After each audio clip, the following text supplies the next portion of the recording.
Now another LED tool that's particularly useful for making orbs and squiggles are fairy lights. These are usually used as Christmas lights. That's what the regular application is. But since we're light painters, we are going to use them for light painting. Now some of them are very bright, some of them are very dull. It depends on which one you get.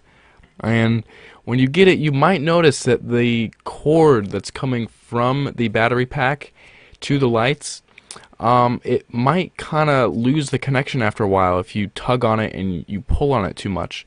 So what I would recommend doing is taping up the cord to the battery pack to make sure that it doesn't pull too much. Now you'll notice that there's a lot of LEDs. You can get ones that have 10 LEDs, and others you can probably get some that have 100. I think most of these I'm using right now have about 10 to 40 LEDs.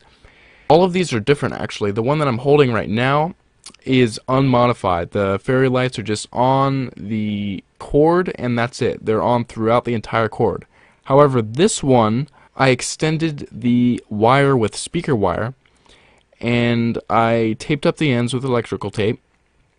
I made it longer, and this makes it so all the fairy lights are only at the end of the cord. There are no lights on the cord in between the battery pack and the actual end point. So what's the difference between the two lights? Well, the modified version with all the lights at the end of the cord, this will produce more hollow orbs that you can see inside of them.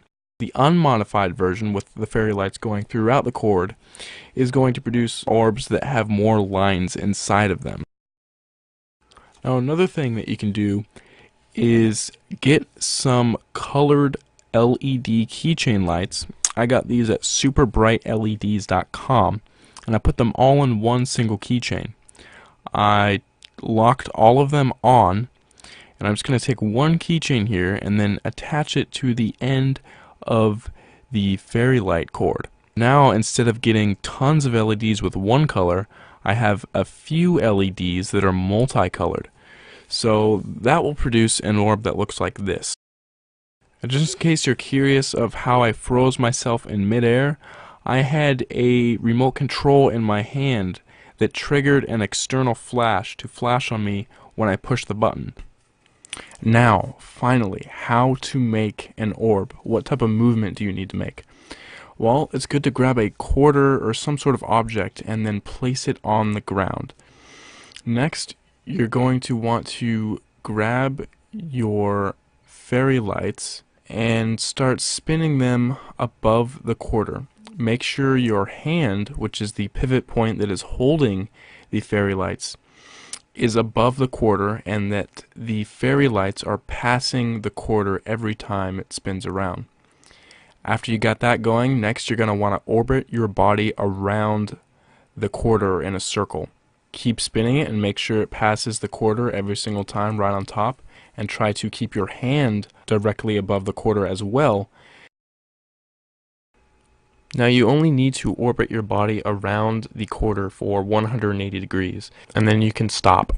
However, a lot of people do orbit their body around the quarter for 360 degrees because it makes it easier to draw more lines of the orb. Now, one very last thing that you might want to consider is the way you hold your fairy light battery pack. Right now, I'm holding mine just using one hand. I have the switch controlled by my middle finger, and then I squeeze the cord with my index finger and my thumb. Other people extend the cord with speaker wire very long so that they can hold the battery pack in their left hand and turn it on and off that way, and then spin the cord with their right hand. It's up to you, either method. Right now I'm just using the single hand method because the cord wouldn't be long enough to do the double hander. Now you can also tape fairy lights onto a hula hoop and then tape a stick to it if you want to, and just spin it around on the ground, or maybe even spin it around in the air if you wanted to. And this will create an orb which is kind of different from the other ones. The lines will look more parallel and more perfect, as you see here. This picture was taken with no stick, But this picture right here was taken with the stick included, and you can actually kind of see the stick in the middle of the orb.